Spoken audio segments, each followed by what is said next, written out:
Yeah, so obviously I'd just like to formally thank everyone for coming and giving up your Thursday night and jumping on yet another Zoom. I think we're all got a fair bit of Zoom fatigue, so thank you for jumping on, and hopefully we'll be able to give you some actionable takeaways. And first of all, just a really big thank you to Matt and James for obviously giving up their time. So we're really appreciative of having you guys in the room with your expertise. So Matt is a hip and knee orthopaedic surgeon based out of Richmond, and you operate at Epworth and Warringal. Is that right, Matt? Yeah, that's right. Yeah, sort of half at each. So Epworth and Richmond, and I do a fair bit of work out at Warringal and sort of a bit of work in public at the Austin. So a big part of my practice is out at Warringal, so I've treated a lot of local patients out there. And I consult out there too, actually, as well as Richmond. So, cool. So it was my week. Good stuff. And your special interests are like hip in terms of scopes and ACLs? Yeah, the sports side is something I like doing. So lots of ACLs and meniscus tears and the sports side. And I quite enjoy doing the hip arthroscopy stuff as well. So a lot of sort of keyhole surgery and sports stuff, and a little bit of joint replacement on the side as well. Yeah, sounds good. Yep. Too easy.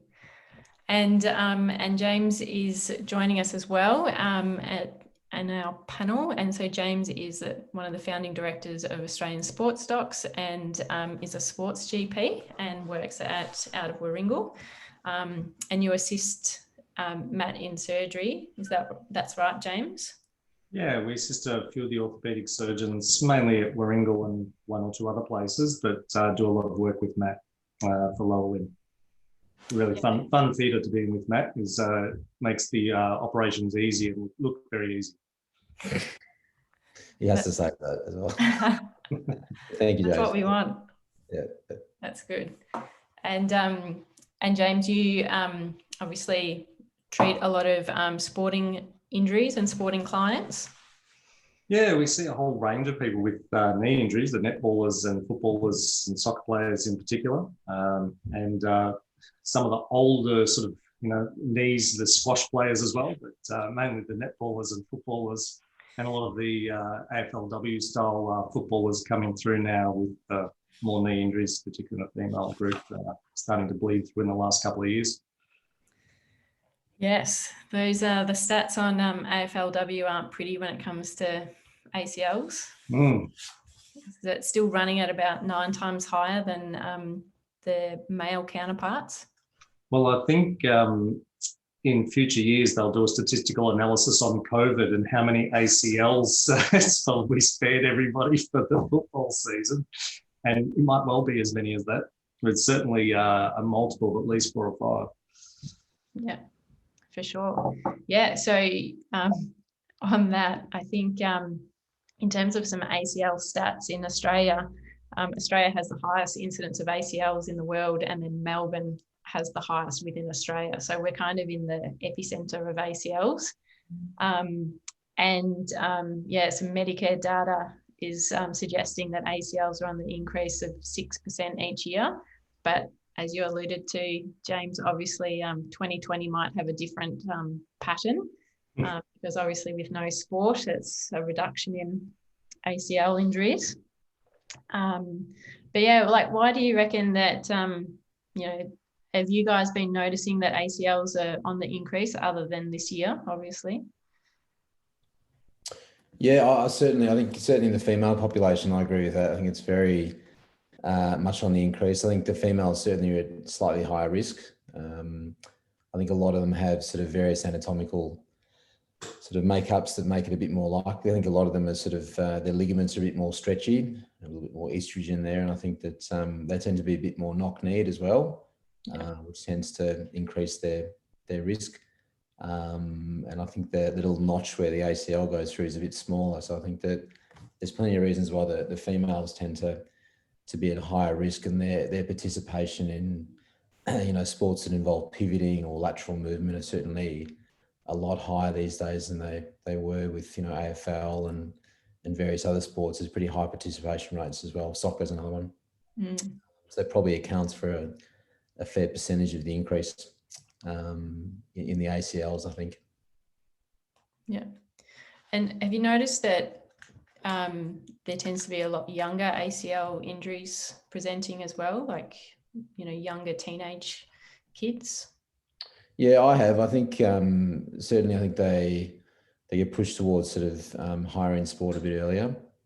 All sport now is it's a bit faster and quicker changes direction. I think that the other thing as well is I think that these days we do ACL reconstructions on quite young patients, where perhaps 10 or 15 years ago we might leave them for a few years in a brace. These days it's probably less acceptable to tell a very good teenage sports person they can't play their chosen sport anymore. So I think that the threshold for doing the reconstruction is a lot lower. And that probably sways the thought processes we have, and it probably feels like they're a bit younger. Very, very hard group to treat though, the pediatric ACL.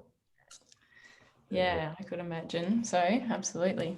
Because growth plates get in the way, and obviously. Yeah, and I think one of the things I find is you get little the graft, which is could be the hamstring or the patella tendon or various other forms, and the age that you do, no matter if they're young, it's quite small, their graft. And you put it in them, and then they keep growing. And when they're 18 or 19 or 20, that little graft's still the same size. That might be one of the reasons why there's such a high failure rate. And I think for a normal person, the failure rate's about 5% for an ACL. And, if you're under 18, it's closer to sort of 15, even 20. So it's a big difference for that group. Very hard to treat them.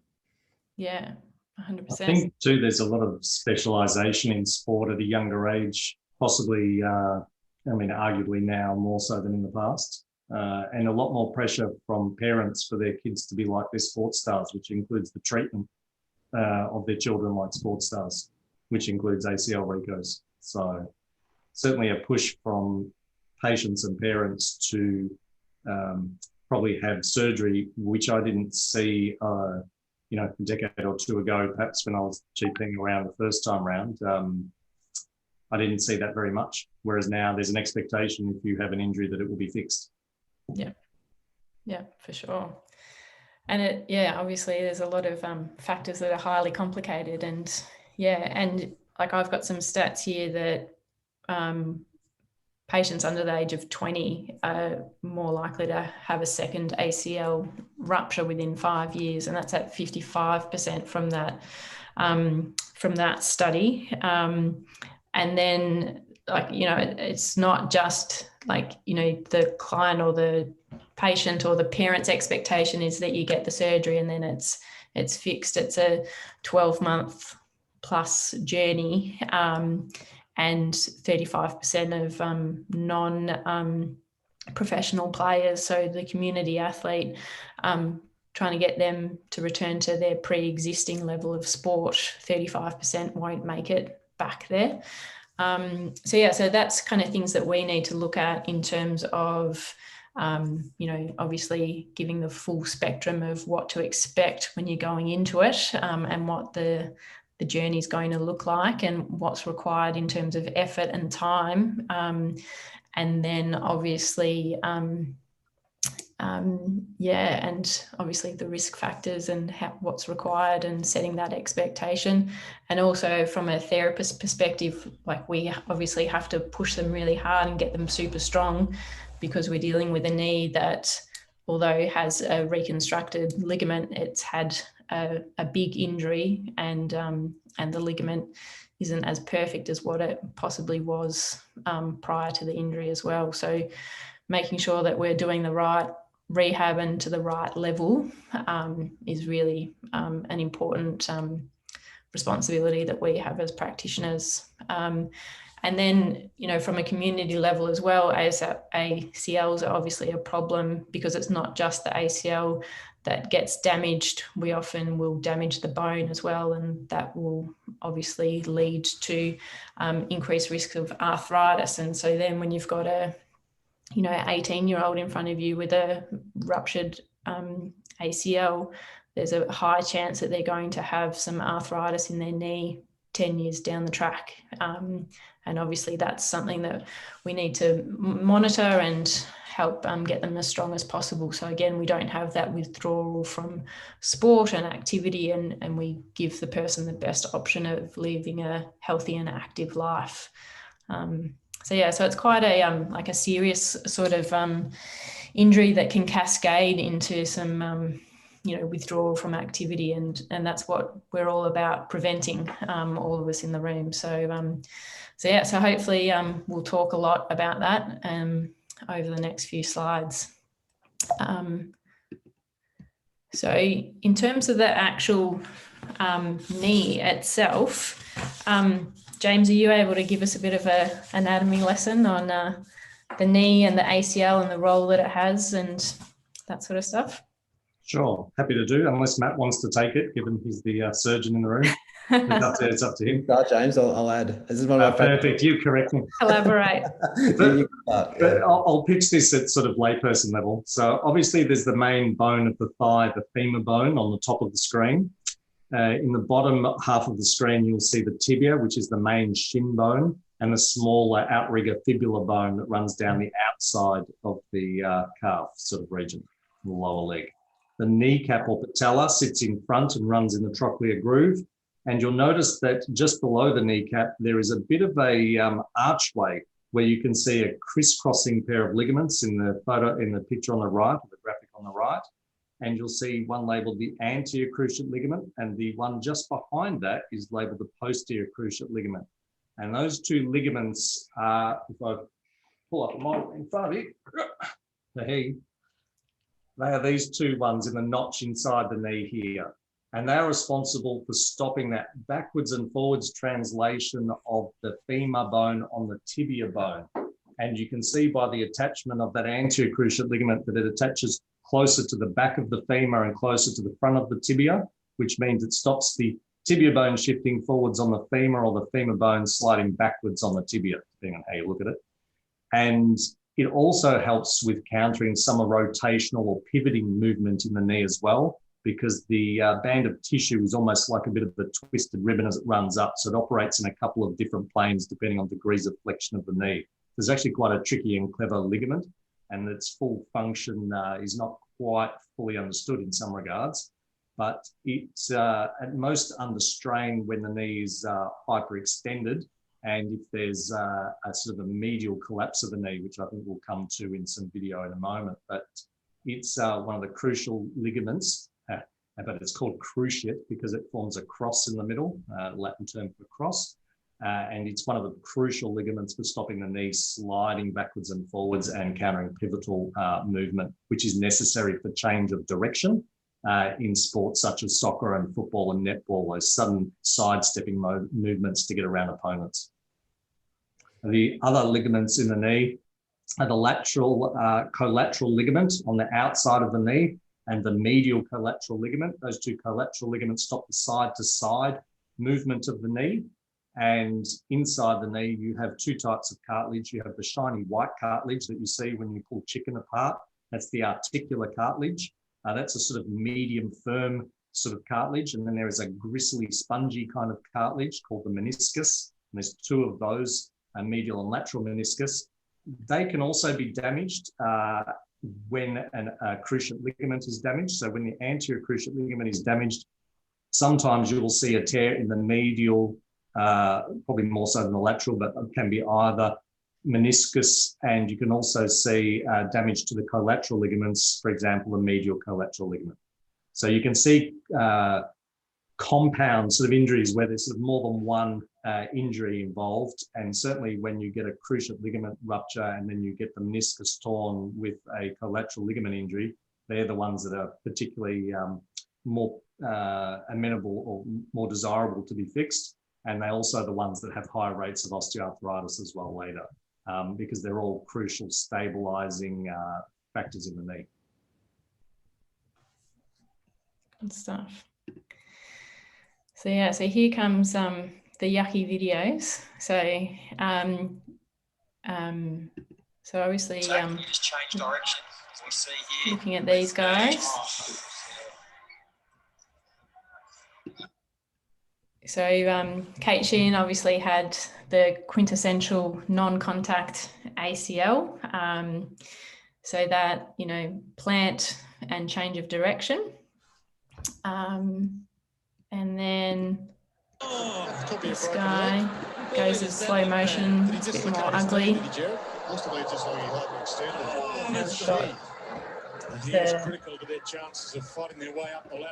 Hyperextension mechanism.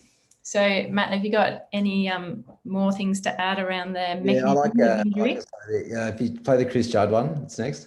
Oh, yeah. Oh, is Chris Judd next? This is the this one. ACL injury. I want to show you this one. Okay. You had a beautiful picture of the start of yours as well. Yeah, I'll skip the ad. Chris Judd just before he does it. I'll show you. Yeah.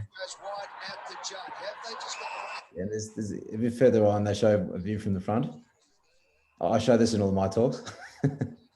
Is he going to go slow, mate? Here we go. Just coming out, just in there. Stop. Yeah, there. I just want a couple back. Yeah. It's a great example of how to do an ACL. I'm a good player. Very hard, isn't it? There it goes. Two of the absolute superstars of the competition, Dangerfield. You see that medial collapse? Yeah, so I'll try to get a picture. It's a bit hard to stop at the right spot, isn't it? I think. There, yeah, that one. There he goes. One more going through. Stop. Yeah, almost. Basically, with an ACL, you need to tension the ACL, and the best way to tension an ACL is just to bend your knee a little bit, and then put it into a slightly knock knee position, and then rotate your foot inwards. So the tibia, the shin bone rotates inwards on the femur, and if you do those three movements together, it actually tensions up the ACL, and that's the best way if you want to tear your ACL to do it. And then combined with that, there's a number of things which can happen. So either you land awkwardly, like Chris Judd just did there, and that snaps it, or you receive lateral contact. I think Dangerfield just caught him on the side of the knee as well, in that video. Or you do something like decelerate really fast. So it's an awkward landing or a deceleration or a bit of contact that just gives the last little bit of energy to snap the ACL. And that's a classic mechanism there from Judd. The other one, of course, is hyperextension that I think you see a little less commonly, and that's associated with quite a few other injuries at the same time as just a pure ACL. But that, if you ever get a chance to watch that Chris Judd video, that's definitely the way to do it. I think. Yeah, absolutely. Go back into it. Zach, he's changed direction. Oh, could be a broken leg. Keep on wanting to watch it, all of them. Yeah. So obviously we know that they're on the increase. We know that ACLs have a big impact on the person's life for a long period of time. Obviously, there's surgery and then 12 months of rehab. And obviously that's withdrawing from sport for that period of time. So wherever we can, we want to prevent it. So there are some really good injury prevention programs out there, and a lot for different sports.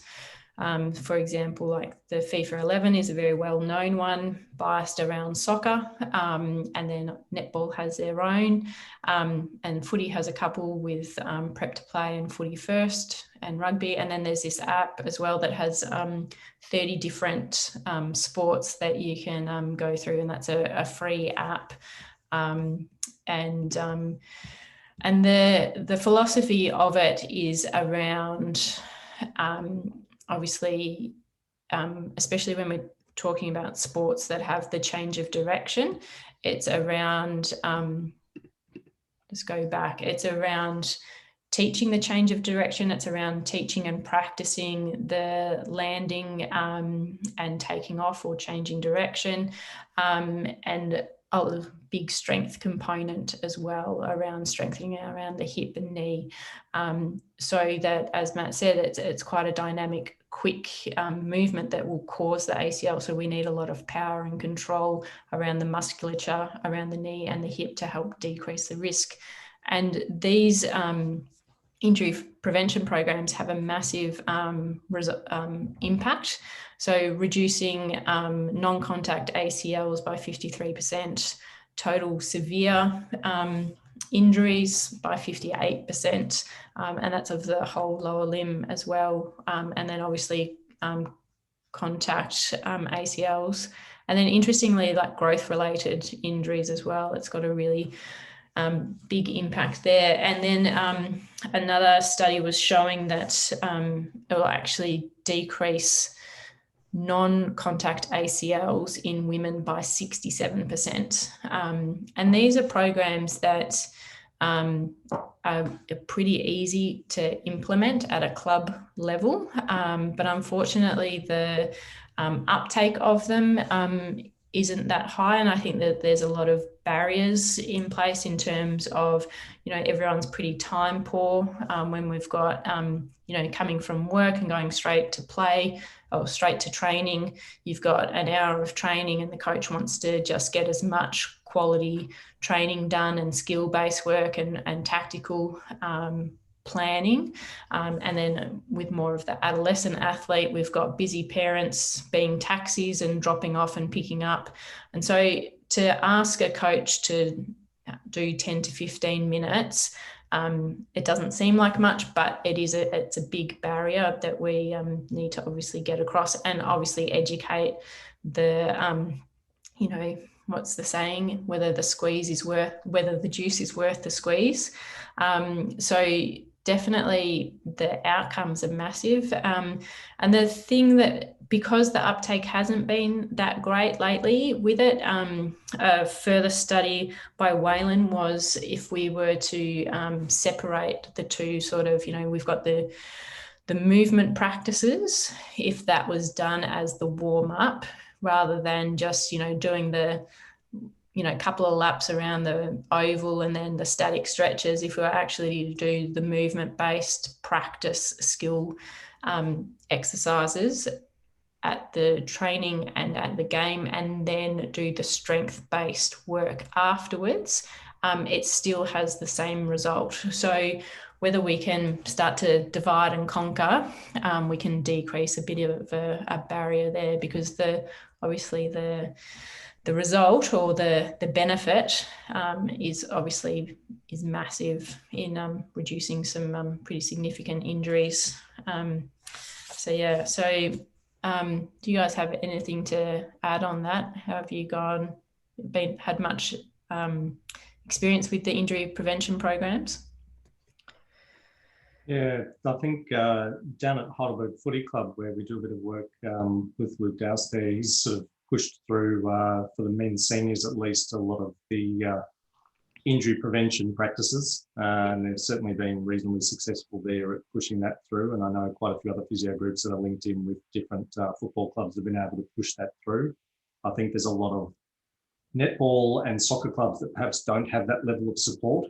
And then you start to see, younger and younger patients coming in, and particularly juniors and women's teams not getting the same level of physio and osteo and medical support that some of the senior men's teams do, to do with sponsorship and so on. So they don't get the same attention, medically speaking. And then you see all of these injuries creeping in the younger age group, in the women's groups, not just because of genetics, but also because just lack of education and support on these points. And most of my younger patients don't know about the prevention programs when they come in post-injury. I certainly drill it into them, but they don't know about it beforehand. Yeah, for sure. And and that's the thing, like it's, our responsibility within the community to try and educate as much as we can and support where we can to help implement these programs. And once we help set it up, and you don't even really need us to help set it up, obviously, a lot of these things, like especially Prep to Play, has massive resources that you can download and print off a sheet and off you go. And then it is important that the coach is watching to look at the technique, and it's not just getting it done for done's sake, but doing it nicely and having some correction with some movement patterns definitely is important. So with the actual, say you're unfortunate and you've done your ACL, Matt, do you want to talk about, how it happens and how you know that, you've done something relatively serious to your knee and what to do next? Generally, so I see a lot of patients who tell you the story of how it happened, and generally, there's a pretty significant incident that occurs, and I think with an ACL, the majority know they've done it. There's often an audible pop that the patients or they feel a pop. They then generally can't continue the game they're playing. Sometimes they get stretched off. They just try to find it difficult to weight bear after doing an ACL, so they can sort of hobble along. The swelling is interesting. So the blood flow to the ACL is not huge. So that you do get swelling, but it tends to take a number of hours to accumulate unless you've fractured something in the knee. But generally it takes the rest of the day for the knee to become swollen. Patients often can't straighten and can't bend their knee initially. But you do find after the first few days, the first sort of 4 or 5 days, the patients can start to weight bear again. They get their movement back. The swelling improves. And generally I'll see them about a week or two after the injury, once they've been through all the channels, which might be their GP or the sports doc or their physiotherapist. So by the time I see them at 2 weeks, their knee's looking quite good. Often they can't fully straighten, but they're generally walking quite comfortably without crutches. So that's usually what happens. And then, look, to be honest, by the time they get to me, they've pretty much all had an MRI scan, which shows the torn ACL and any other associated injuries. And at that stage, we have a discussion about whether they want to, proceed with surgery or whether they want to manage it non-operatively. There's a number of factors around that decision as well. We can talk about that now, Amy, or a bit later on. But yeah, I think we're kind of it kind of leads into not all ACLs are equal, and you've got different treatment options, one being surgical and one being more conservative or non-operative. So do you want to talk more about the decision making? So absolutely, not all, they occur under different energies. Some are low, non-impact, low energy injuries, and some are really high-end sort of injuries. Probably the most common injuries that you see with an ACL would be an injury to the thing we call the MCL, which is the medial collateral ligament. So that's the one on the inside of the knee, and that stops your knee sort of going knock knee. So that's what the MCL does. Look, almost every ACL has some sort of MCL sprain or subtle injury, and probably about 10% have a significant tear to the MCL. That actually rarely requires surgery, but you certainly do see that injury. Meniscal injuries are extremely common. Probably about 40% of ACL is what we call isolated, which means it's the ACL only. But at least half would be associated with a meniscus injury, which of course is the shock absorbing cartilage in the knee. There's one on the inside called the medial one, and there's one on the outside. And they're very important for shock absorption and stability in the knee, along with the ACL. So generally the lateral meniscus is the one that's torn at the same time as the ACL. And some players do tear the medial meniscus a bit later on if they have another secondary injury.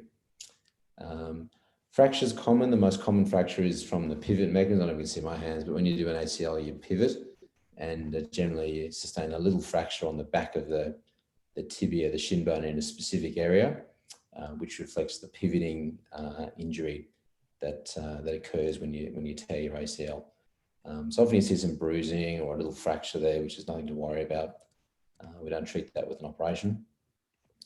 So there's quite a few associated injuries that you see. And I guess in terms of treatment, that's the really important part here. Orthopaedics is really easy. You either do an operation or you don't do an operation. I think it's really important to sit down with a patient and just decide what their expectations are moving forward. So I think that, if a patient's not particularly interested in doing sports that involve pivoting or a change of direction, for example, netball, soccer, water skiing, AFL football, if they're not interested in doing sports like that, then, non-operative treatment is certainly something to strongly consider if they're going to do straight line exercise for the rest of their life, like cycling and running and gym work. Then ACLs can very effectively be managed, with an appropriate exercise program and rehabilitation. If the patient's young and they want to get back to their sport that they like playing, then obviously an ACL reconstruction is the operation of choice that we may discuss with them. I don't know how deep you want me to go into this, Amy, but no, I think that's good. James, do you have any further things to add at the moment? No. I think I misspoke before. I said medial meniscus was common. I meant medial collateral ligament was common as an injury. If I can't remember if I misspoke that. But I think the only other thing I was going to add to what Matt said earlier was that picking up on that 2-week point. Matt generally sees in about 2 weeks, as a lot of the surgeons do, because there's not that much point in rushing in to see the surgeon much earlier than that. They're not going to operate in the first week, generally speaking, because the amount of swelling and bruising in the joint, they need things to settle down and for the knee to fully straighten out. So certainly we're open on weekends and we see patients on the weekend because they're quite distressed, but that's more of a kindness. It's not really medically essential. They can be scanned a week later. There's plenty of time to make a decision. There's time to get the knee straight before they even see the surgeon, let alone contemplate surgery. So there is that couple of weeks that patients can wait easily before making a decision. But generally speaking, people like to know what they're doing and get on. So there is that pressure to get in early. And also in terms of the sort of other injuries, it gives a bit of time for some clarity for everyone to settle down and think about what else might need to happen in terms of surgical planning if there's other injuries. Yeah, that's absolutely right, James. I think I didn't touch too much on that, but it's a minimum of 3 or 4 weeks before we would operate on an ACL. It allows the knee to sort of calm down and for the swelling to come out of it. And also allows the full extension, the full straightening, which is really important because, what you start with is what you get left with when it comes to straightening. I think the other thing, the conversation I always have with patients is, the reason that we're doing an ACL reconstruction. So it's really important to understand that you're not doing an ACL reconstruction, to prevent arthritis in the future. That's just not true. The main reason is to stop them having, feelings of instability or giving way when they want to do their chosen sports. And secondly, to make sure that when they do their sports, the knee doesn't continue to give way because of a lack of ACL, and they then turn up with a secondary injury, which might be a torn cartilage or a torn meniscus or another ligament injury. So there's some pretty serious consequences of tearing the meniscus. So it's important just to understand what the patient's sort of plan in life is and what their expectations are. Because it's definitely not true that every ACL needs a reconstruction. Yeah, absolutely. It's got a little bit of momentum lately, the non-operative approach. And so it's often, I would assume, like I get asked it a little bit, and obviously I would assume you guys do too.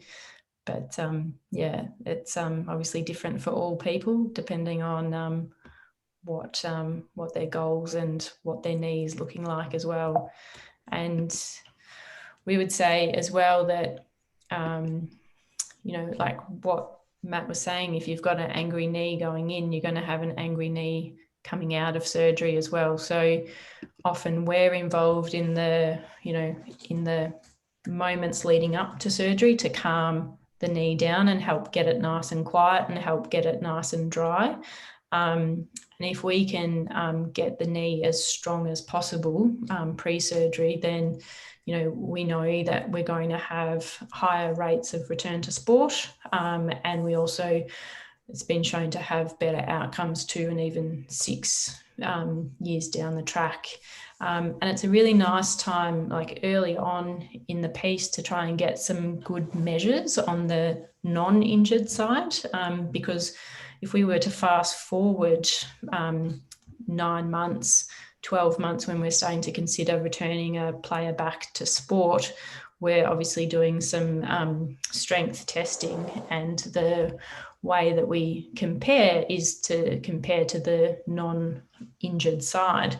But if the person has gone through 6 months, 9 months, 12 months of rehabbing an injury, they've deconditioned the other side as well. So if we can get some data early on to the uninjured side, then we know it's a much more sensitive test of working out what we want the player to get back to before returning them to play.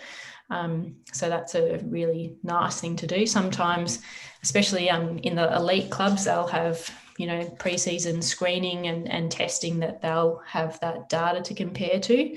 But if come in early on, we'll do some quad strength testing and some hamstring testing of the non-injured side, and keep that for later down the track when we're making choices about how close you are to returning to play. And if we can get the leg as strong as possible and start to improve with some movement patterns and improve some balance, then it you tend to recover that so much quicker in that post-operative phase as well. I'd say that's so important as well, that prehab. I think that you said earlier that the 35% of non-professional athletes don't get back to their sport. If you look at the AFL, actually, there's 83% of AFL players who get back to playing AFL after ACL, and I think that difference reflects very much in their access to this sort of stuff like prehab, multiple physios at the club, and people who are very strong on this prehab and then strong rehab afterwards. So this is a critical part of any ACL, I reckon. Yeah, definitely. All the ones that I've done a really good chunk of prehab with, they just tend to fly off that first phase, and the trouble that you have is then holding them back a little bit because the graft isn't ready. So, that's a much better position to be in than still having this knee that's swollen and that the quads aren't firing right, and you got this lag that you keep on working with. So the stronger you are in, the stronger you are out, and it makes my job easier, that's for sure. But this is the kind of stuff that we're aiming for, is just that minimal swelling and as much a range as possible, and strength, 90% of the quads and hamstrings of the other side. So the actual surgery, Matt, like what's involved? Yeah, so I don't know what part we should talk about. I think basically what an ACL reconstruction is so ACL is like a piece of rope. When you tear it, maybe it's in my fingers, it breaks like a piece of rope. So we have tried, to put stitches in and put it back together, but it just doesn't work. So what an ACL reconstruction is, when we usually borrow something to use as a new ACL, and that can be the hamstring, it can be the patella tendon, sometimes a strip of the quadriceps tendon. That's called a graft. And what we do is we drill a tunnel in the tibia bone and a tunnel in the femur bone, and then we pass that graft through, and hopefully the graft goes in exactly the same spot as the ACL used to be, and then we lock it in place in both of those bones, and that's what the reconstruction involves. So it's a pretty small operation. It takes about 40 minutes or so, 45 minutes sometimes. Patient comes in on the day of the surgery. They generally spend one night in the hospital, and then the next day they can go home. They're usually pretty comfortable. So they can put their full weight on the leg, from the very beginning and crutches for a few days. They can bend and straighten their knees as quickly as they like, and generally walking pretty comfortably, by about 2 weeks. And then, some straight line running after about 3 months, and, return to their chosen sport is usually about, at best, probably 9 months with a traditional ACL reconstruction. Sometimes closer to 12 if they're a bit younger, but so that's what's involved. A bit more complicated if the meniscus, the cartilage is torn as well. But that's basically what's involved in an ACL. There's also, without going into any detail, there's also the LARS sort of synthetic graft augmentations that sometimes get used, and there's those lateral buttressing sort of procedures, the LEAP type procedures as well for the younger ones. Yeah, so the NTT, I think the graft we were talking about, where we put the new ACL, there's a number of options for that graft. So we have something called the auto graft, which I sort of touched on, which means that the graft comes from the patient. So as I said, we can have the hamstring or the quadriceps tendon or the patella tendon. And then there's something called allograft, where basically someone who's died has donated a piece of tissue, which we use as a tendon. So that can be a hamstring or one of the other tendons, which we stitch up and use. I guess the advantage of that is that we don't have to take it from the patient. So there's no sort of downside or complications involved in that. You sort of have to rob Peter to pay Paul sometimes for an ACL. And then of course the third group is the synthetic group, which I'm sure you've all heard about, called the LARS ligament, which is a completely synthetic ligament that is made up of synthetic fibers. So LARS is no longer used too often. The big advantage of LARS is that you can return to competitive sport after about 3 months. But the disadvantage is that one day that LARS will fail. It's not biologic, meaning it doesn't have a blood supply. So one day, don't know when, but one day soon after the operation, it will eventually fail. So that's why it's kind of gone out of vogue. So I think it's a perfect graft, the LARS, if you have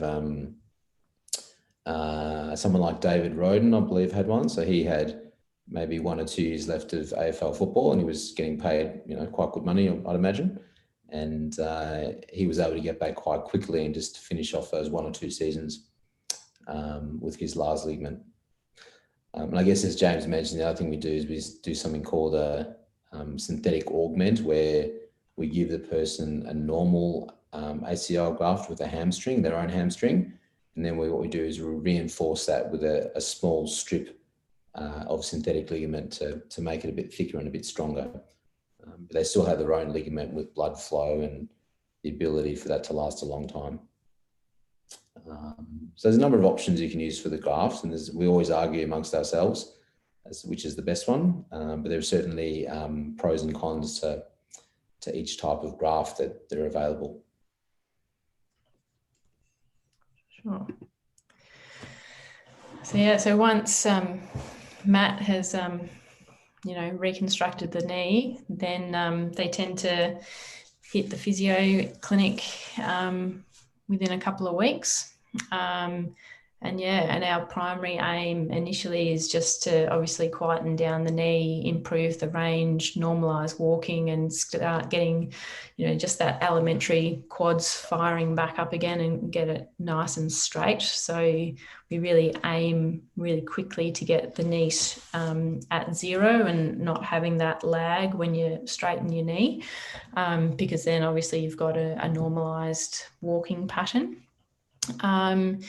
And then, it is, it is a small surgery from the scheme of things. And so we can be relatively, proactive in our rehab, obviously with caution where needed. But obviously, as we were talking before, it's, it's definitely evolved over the years, and we're a lot more active with it now.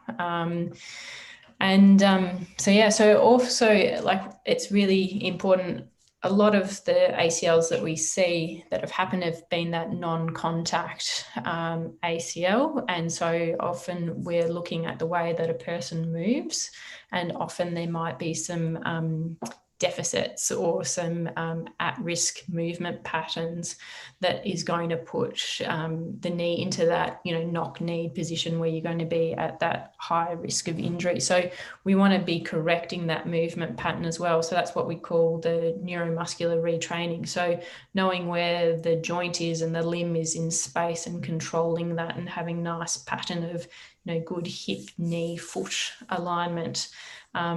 So we do a lot of work with, teaching good squat technique, and then, and obviously, especially in a hamstring graft, we're going to have a hamstring deficit. So we really need to build that hamstring back up as well. And then obviously, if you think about all the muscles that cross the knee joint, we need to obviously strengthen up all of those muscles as well. So it's ultimately important to strengthen the calf and, further up the chain. And that's where we're really doing a lot of hip strengthening work, a lot of glute strengthening work to improve that landing and and ultimately, taking off eventually as well, and setting them up to be able to be successful in the next phase of agility training. And it's really important that there's so many little steps along the way that we're using the criteria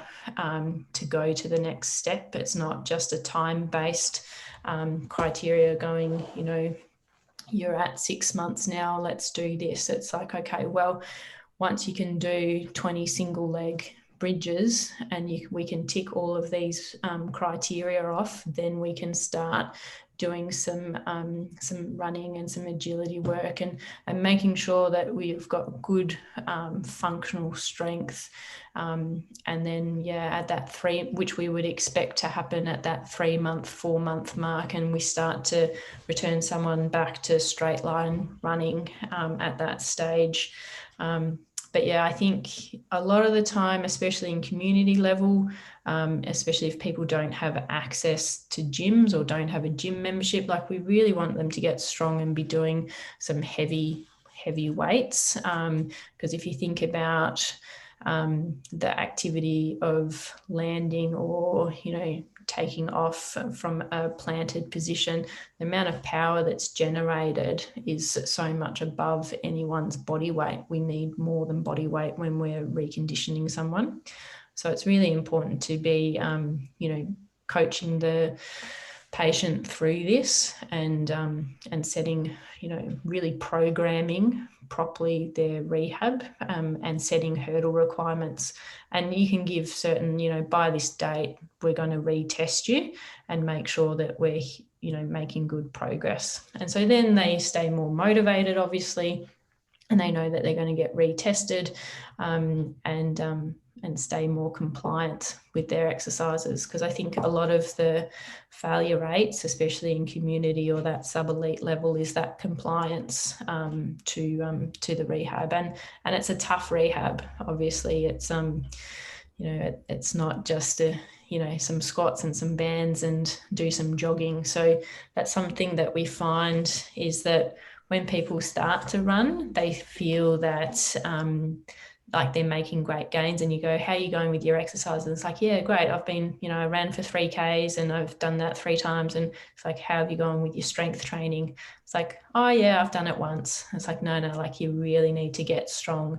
And so, sometimes we might hold back on allowing them to run because we don't want that to take away from, their strength sessions, because we really want them to get as strong as possible, because then that also feeds into that neuromuscular drive and improving that movement pattern through hip, knee.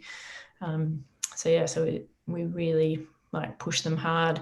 And then once they've hit that criteria and we're confident that they've got that nice movement pattern, then we start to obviously add in more dynamic exercises and drills where we're starting to obviously train them in hopping and train them in landing. And then once they've achieved those boxes, then we say, okay, well, now we're going to start doing some change of direction. And again, there's certain criteria. Once you tick these boxes, then we can move to the next phase as well.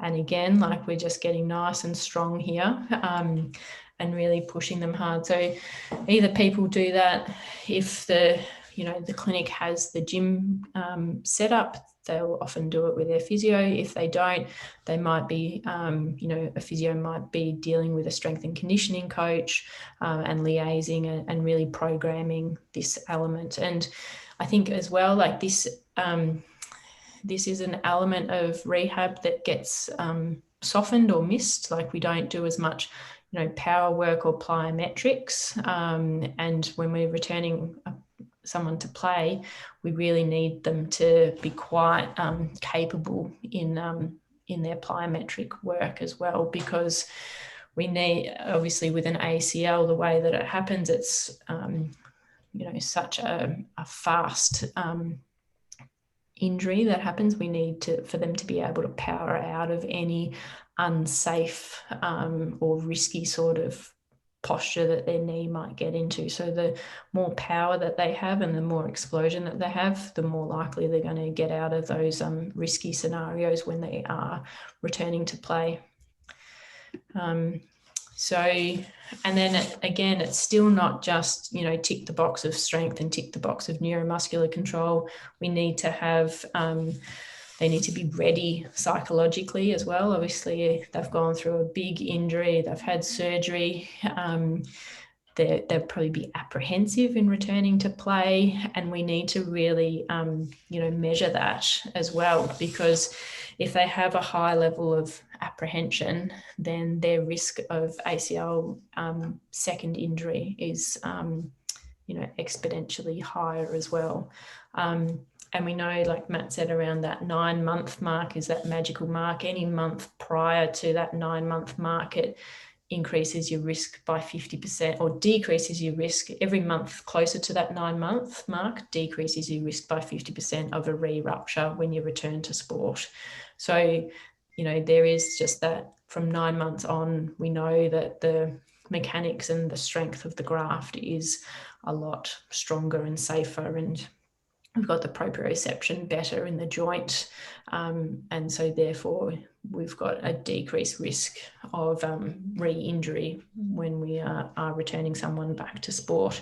And then ultimately they also need to be fit, and to be able to, so using things like beep tests as much as everyone, that's very much a despised test for good reason, but obviously we need to be fit and strong. So most ACLs will happen in either the first quarter or the last quarter of the game. So maybe in the last quarter everyone's cooked, and in the first quarter everyone's a bit too geared up and a bit too explosive. So, obviously we need to look at those patterns and go, well, let's work on power for the first quarter, and let's work on fitness and endurance for the fourth quarter.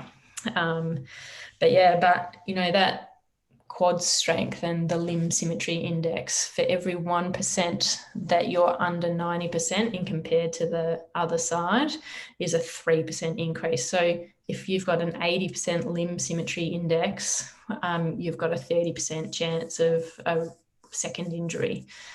And so that's pretty demoralizing. You've spent 12 months rehabbing, and within a few months or however long you re-rupture. So then again, your likelihood of withdrawing from the sport increases, and also like the secondary injuries, as Matt was talking about, often tend to be more significant and severe, with further meniscus damage and bony damage as well. So we want to do as much as we can to make it a successful and safe return to sport and play as well. So we use some strength testing equipment to look at like just the strength of the muscle, but then also the peak force development. And I think that this is a really interesting little case. So this is a patient that came to me. We didn't do the rehab. This was actually her second ACL, and she was doing pre-season AFL, like women's football. And if you look at the knee extension. So her quad strength, in terms of her limb symmetry index, she's at 3% stronger on the right. So, you know, you'd tick that off and say that she's past that criteria. But if you look at her rate of force development through her right hand side, it's so much more powerful. She's creating more force per second in comparison to her left. So if we're thinking about her getting into a risky position with her knee, she's not going to have that power generation through her knee to get out of those risky injury provoking positions. And then if we were to look at more of that dynamic movement, it's replicated again, where she is, like, you know, significantly stronger in her right side, in her squash, and also in her jump, and again, not able to create the same amount of power on her left in comparison to the right. So she would be the kind of person that would say, well, we haven't, you know, you need to do a lot more power and strength training and more plyometrics to really reduce your risk of, you know, a third ACL injury in her. So it's really nice to be able to break things down and then be able to, you know, have a clear understanding of where you need to take someone to have a successful and safe return to sport. And then once they are returned to sport, it's not just, you know, done and dusted, I'm good to go. It's about improving your, like, making sure that you're doing your injury prevention program as part of your warm up before you train and before your games, and making sure that you continue your strength. It's like a puppy, like an ACL is an ACL for life. And, you know, a puppy's not just for Christmas, a puppy's for your whole life too. It's just something that you have to work on and understand that, you know, you do have that constant weakness there that you have to account for and work harder for. Do you guys have anything further to add to those sort of rehab and return to play stats? Certainly think there's a push from patients to come back faster than they perhaps should. I think that's very understandable psychologically. Like I said, same with that initial few weeks with the prehab and letting their knee settle down. There's no rush to return other than the pressure that they put on. And I know that there's a lot of surgeons, and Matt will probably speak more to this than me, that will say that it's okay from 9 months to return. But I think it depends on the age and the strength of the patient. If they're younger patients and female patients, that's argued that they're statistically better off waiting till 12 months, 18 months, perhaps even 2 years. So, yeah, there is a big push for people to come back at 9 months, but that's only more paid athletes, older males. I think that the younger females should probably think a little bit more carefully about that and take good advice from their physio and potentially measure their strength and their endurance before they return. Criterion-based rather than time-based. Definitely. And I think that 9 months, sorry, Matt, I think that 9 months, it's, you know, it's very much in the elite spectrum where they're getting like massive intervention of rehab at, you know, amazing cadence cycles. And, you know, when we're dealing with people in the community, they're not seeing us as often as what an AFL player is going to be seeing their physio. Sorry, Matt, were you going to say something? Yeah, I think you always get asked by the parents and the patients about time.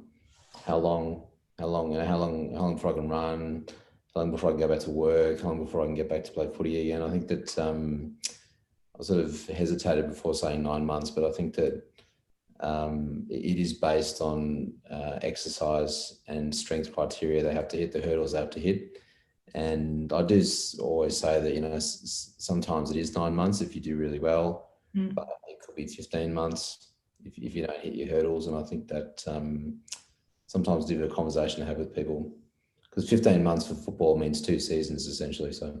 Yeah, well, in certain elite contexts, it might be slightly short of 9 months. And as you mentioned before, the last ligament, you're going to get them back potentially 3 or 4 months and let them see out the last year of a back-ended contract. That's a very different scenario than a suburban footballer who's a tradie, particularly if they're a female tradie and they're younger.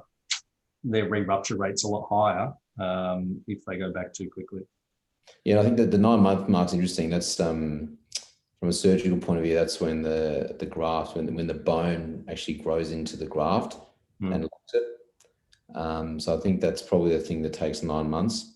Amy mentioned the sort of, the nerve and the blood supply and everything, but I think it's the bone actually growing into the graft and locking it and giving it that proper fixation.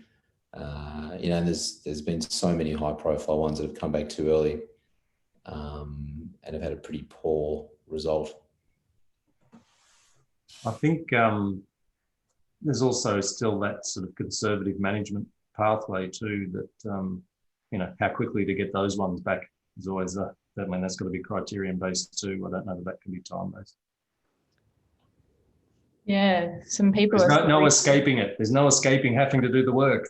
No, and I think, the whole conservative measurement or the non-operative measurement, it's kind of, it's hard, if not harder, and you need to be stronger because you've got that deficit of not having an ACL. So you have to be even more diligent and to all of your exercises and rehab. But if you've got a big event planned in the next 6 months, then someone might say that it's worth a crack at it. But same again, like it is criteria based, and that's where also with the testing, we're not just testing at the 9 months and the 12 months when we're starting to have that conversation of return to sport. We want to start testing at 6 months so that we can find, or even earlier, we can find any discrepancies and start really tailoring that, going, oh, well, you're a bit weaker through here, let's really focus on that. And then we're going to get a better outcome or a more tailored outcome. And we're not just, finding it 9 months, it's like, oh gosh, your quad strength is not as what I thought. And you're kind of really biasing still your non-operative side. So the earlier the information we get, the more we can tailor that in the rehab for sure. But so that kind of wraps us up in terms of the content. But we could talk a lot about different things. Does anyone have any questions for any of us? Please feel free to chat away and ask and take yourself off mute.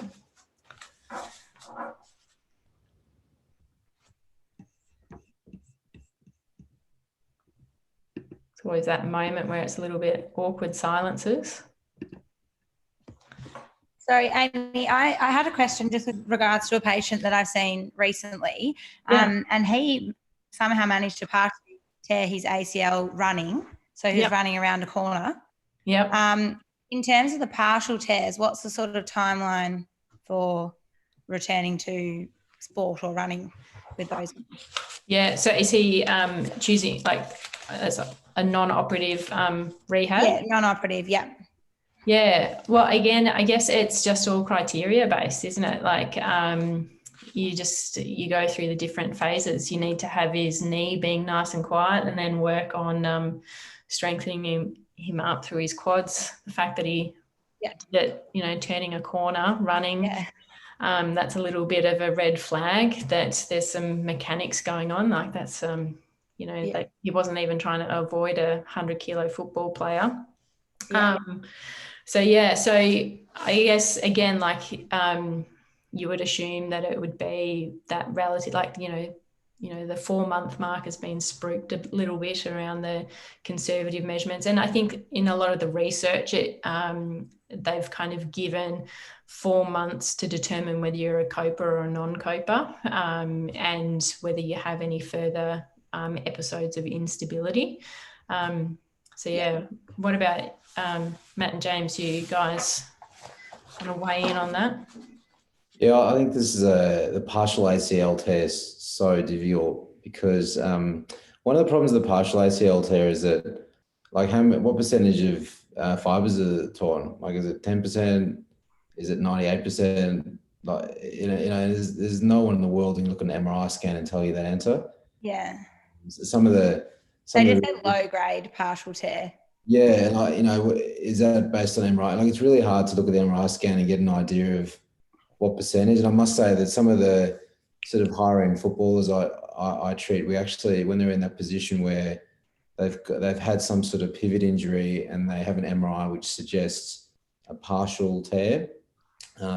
What I would often do is we actually take them to theatre and do an arthroscopy and have a look at it.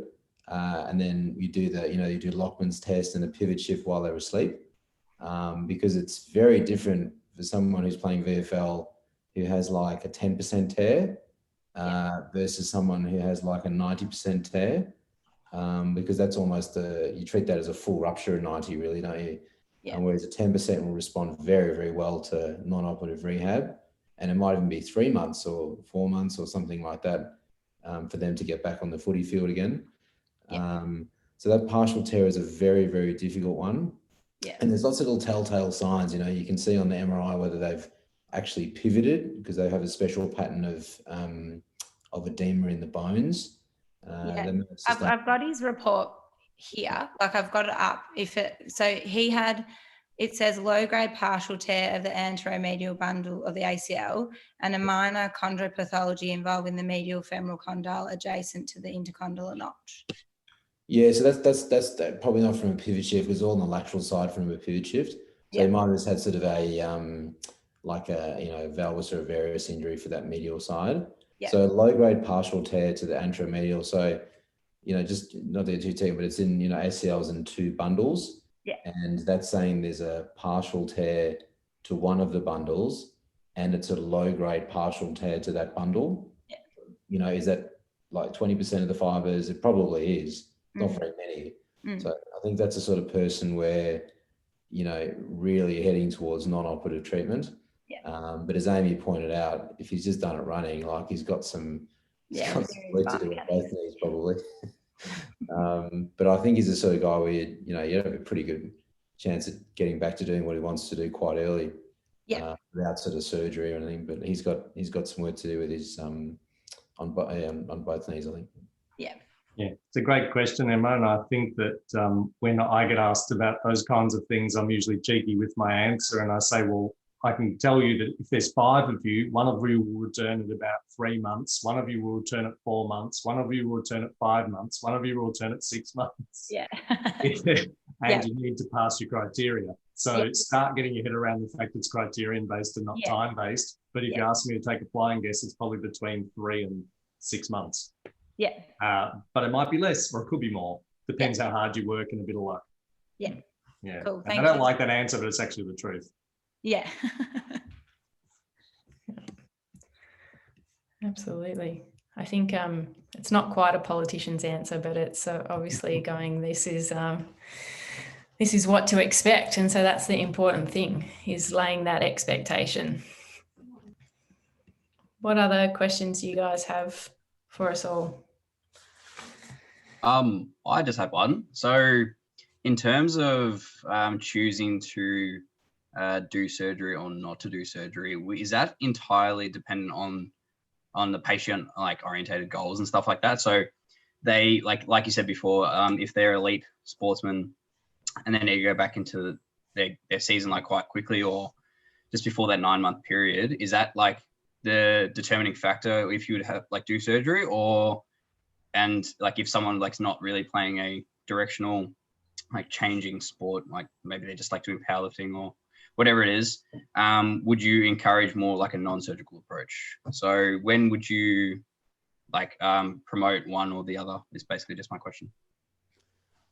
For me, I think it's for me the one. Yeah, look, I think it's a really great question. So I think that there are different, there's all these factors that go into it. So I think one of the things is the patient. There's the injury. So in terms of the patient, I mean, someone who has done their ACL and comes into your office, and when they walk along slightly uneven ground, their knee gives way, or when they go downstairs, their knee gives way. that's someone who's extremely sort of unstable. So sometimes the sort of skinny female sometimes can have that sort of picture. I think that's the sort of thing where they're quite unstable, and that sort of patient perhaps you sort of probably trend towards doing surgery on.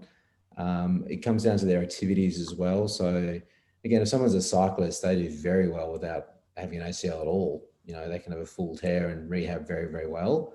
And any sort of athlete who does straight line things. But I think, you know, you'd be pretty brave. Amy will probably correct me, but if you're playing netball at any sort of level, not having an ACL is pretty brave, because there's a deceleration rule with the 2 steps.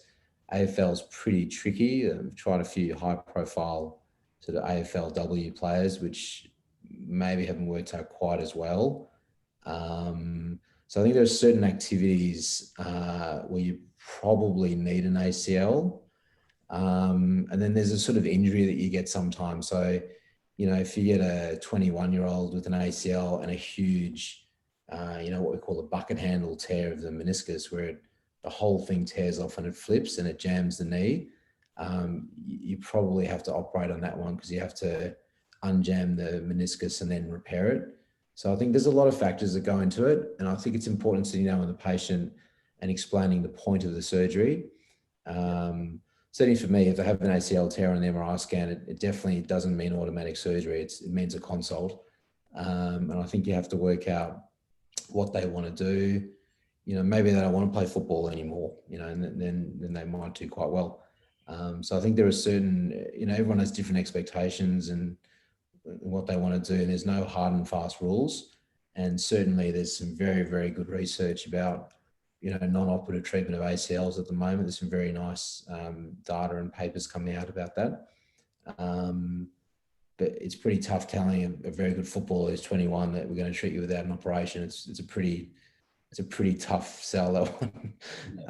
So, you know, there's some easy ones to decide. There's some very difficult ones in the middle where you might have more than one consult, just to get a bit of a grip on what they want to do. And, you know, yeah, so it's difficult. It's a conversation I have very, very often, and you work it out pretty quickly, but there are a lot of factors that go into that decision, I think. Yep. Awesome. So it's just about like patient consideration. Yeah. Awesome. Yeah, it's just everyone's a bit different, and it's, as an ACL rupture definitely isn't automatic surgery. That's not how it works for most people. In Australia, we tend to operate a lot on them, I have to say. You know, it is a pretty good operation, but it's not always compulsory for an ACL tear, for sure. Awesome. Thank you. I think that research, Matt, that you were referring to, the exclusion criteria on the conservative management was that, so there was one of the papers, there was about 120 participants who had all ruptured their ACL, and they got put into non-operative and operative groups, but to get included or to get excluded from it was like there was, you know, any sort of like large meniscus tear, any large, you know, collateral or other ligament injury, any previous ACL injury, and you got excluded from it. And then it was between the ages of 18 and like low 30s, I think. And I think 75% of them were male as well. And then they, and then from the group that didn't get the early surgery, 50% of those 60 failed conservative management. So if you kind of, you know, if they've got a clean ACL, then you could pretty much say if you do everything right and you do your rehab to the T, you've got a 50% chance of it going well. If you still are in that 50% chance, the risk of a second ACL injury, you've got a higher risk of having a more significant injury to the bone or the meniscus, and that then would require surgery. So I think as well, like, you know, painting that picture, like it's all comes down to informed consent as well, is really important, because that's a pretty big risk especially if they're going back to a high risk sport as well. Some people would take the risk, especially if it's a grand final at the end of the season that they want to make, but at least it's informed, and again, it's kind of a discussion that is made with, you know, surgical doctors and physios, and obviously with the patient's goals in mind as well. But as long as they know that there's no guarantees, and they might end up with a worse, you know, if they're having another instability incident, that's a bit risky. It's a really hard conversation actually to talk someone out of an operation. You know, by the time they see me, often they've rung my secretary and booked a date for their surgery, and then they're ready to see me. You know, it's pretty hard to turn around and then tell them that actually they'd be better off not having an operation. So I'll probably get a swayed view on them by the time they get here, but there's definitely a good, there's definitely people who respond very, very well to rehab only.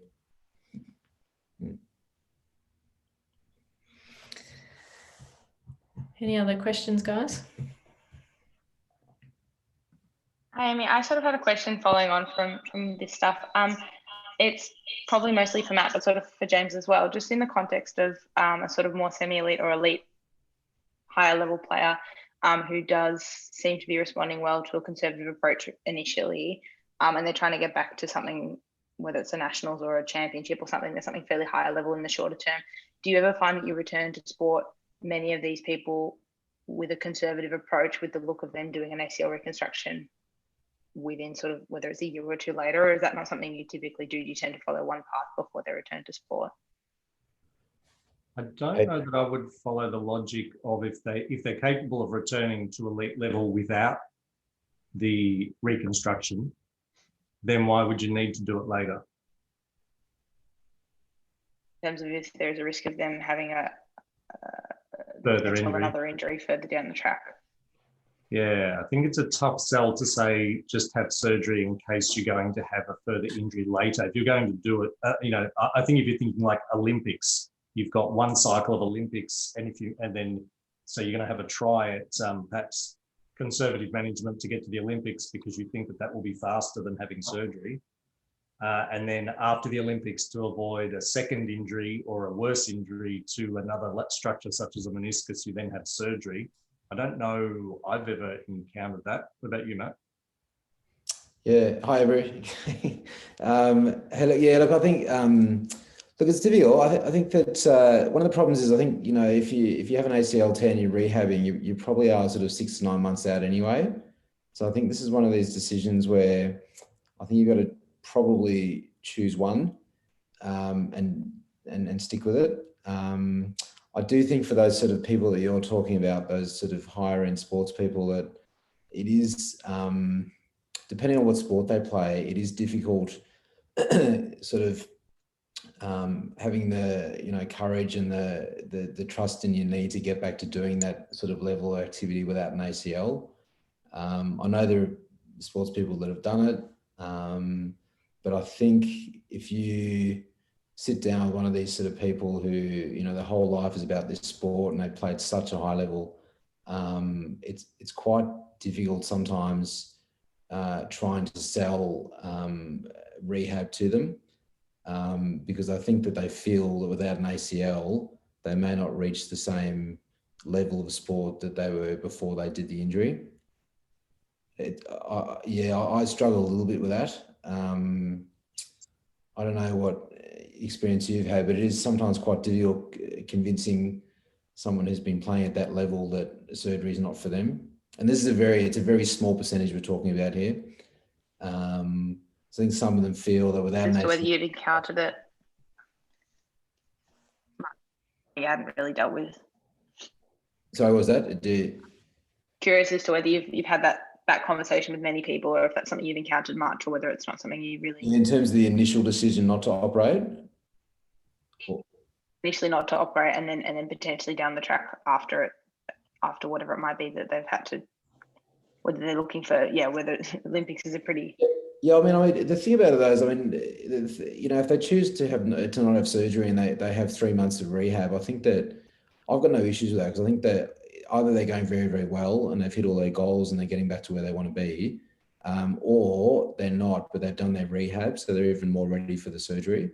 So I've got absolutely no issues with someone who wants to go away and do 3 months of rehab, because I think that either way, either it's successful or potentially their ACL reconstruction is going to be more successful because they've done so much rehab. So I think that I've got no issues with trialing rehab, and who knows, they might start hitting all their hurdles, and they might start thinking, well, maybe I don't need the surgery, or maybe I'm going to make it all the way along and be back to 100% without surgery. So I've definitely got no issues with someone trying it for 6 weeks or 3 months and seeing what response they get.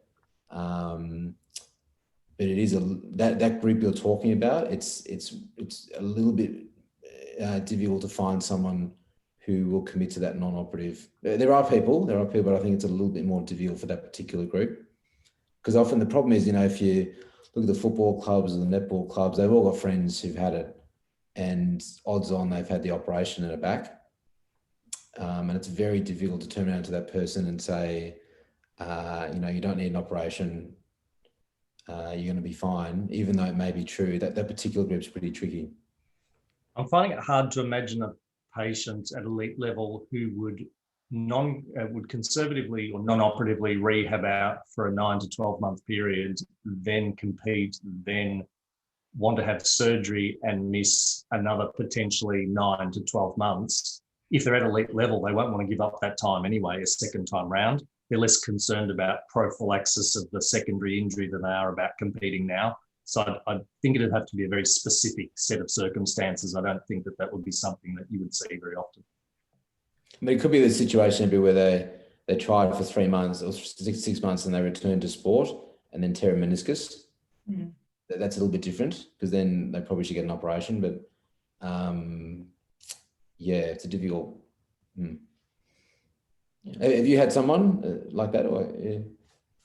Or scenarios where like two came to mind. I do know someone that from memory, they were a skier who had quite an important event. I think it was about 5 or 6 months post rupture, post injury, and from memory they actually sort of went and competed and then had the reconstruction afterwards. The other setting was a younger, like a 13-year-old who did really well initially, and who there was a lot of discussion around wanting to do a reconstruction more for his future because he wanted to play at a fairly high level as a soccer player. But he's undergone a 14-month conservative rehab and is now back playing high-level soccer. So, and yeah, he was another one who they sort of wanted to perform a reconstruction on more for his playing career long-term, but he responded so well in the first 4 to 6 weeks that they just sort of kept going rehab-wise, and now he's back playing pretty high level. But I doubt that he will want to stop and give up time, a 12-month block of time, now that he's doing well. And that was my point. But I think the skier, maybe that's because it's seasonal. And I know that they chase winter, but if they're figuring that they're going to have a season at home, maybe it suited them for lifestyle reasons or otherwise to take that time. So yeah, it might be very specific, but I don't think it's very common. Yeah, and I'm pretty sure there's a skier in the Olympics, actually, last Winter Olympics, that I think it was 5 months out or something from the event. So it's either it was someone actually, I think they did pretty well, but I think 5 months, either you have a reconstruction and don't compete, or you don't have a reconstruction and have a go at it. They're your options. That's that sort of time frame where there's no other option, and that particular person, I think, actually managed to do okay. But I thought it's all about the time, I think, in that situation. Yeah. It's that one, I think so.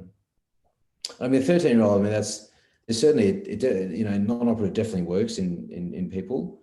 But the flip side of that is, if you don't have an operation and then he rips his meniscus 12 months down the track at age 13, you kind of look back and think, wow, what if he'd had an ACL? So I think the jury's still out on that one, especially with the young patients, I think. Yeah. So how do you go, Matt, with say like a 13-year-old that, you look at their parents and their parents are 6'2" and they haven't really hit their growth, growth spurts yet? Are you counselling them to go, look, we probably should be waiting because you're about to have big growth spurts, and I'm going to put ACL in that's going to be a lot smaller and then won't cope with you being 6'3" when you're an 18-year-old? Yeah, it's such a high grip. So there's a few options you've got there. You can, so the girls actually stop growing their legs and arms at about, probably around about 13 or so. Mm-hmm. Boys are a bit later, they're sort of 16. Mm-hmm. So that's something to bear in mind as well. But there's a few options for the pediatric group. You can actually, there's a few tricks. You can actually take their hamstrings and fold them into 4 instead of 2. So, you know, much thicker graft for thin hamstrings, a few little tricks around that. And the other thing that occasionally is talked about in the books that I've never done before, but you can actually take their parents' hamstring and put it in them. But that's another option to get a decent sized hamstring into. But you're kind of limited by their bone structure as well. There's only so big a graft you can put in, given the size of their bones. Yeah. And there's a few extra little procedures. I think James mentioned it. You can do a little extra one on the side where you take their ITB and you fold it under the collateral ligament, and that stops rotation. That's quite a useful little add-on procedure. So it's what we used to do 35 years ago when we couldn't do an ACL. We just did that one. So now what you can do in a higher risk patient, like a young female, you can actually add that on to their reconstruction as sort of belts and braces to stop that failure rate. So there's a few little tricks around pediatric ones. Yeah. But it's a very, very difficult group to treat with a high failure rate. Yeah, for sure. Good stuff. All right. Any final questions before we wrap it up? We're all good. Well, thank you again, James and Matt, for chatting to us about ACL management. Yeah, we really appreciate your time. And yeah, if anyone has any further follow-up questions, by all means, reach out to us. But yeah, but other than that, we just really appreciate your time. So thank you for logging on and doing yet another Zoom. Thanks, guys. Thanks for logging in, and thanks to Amy. Well done. Thanks, everyone. Thanks very much, Amy, for organising. Well done. Thanks, James. Thank you, Amy. No worries. Thanks, guys.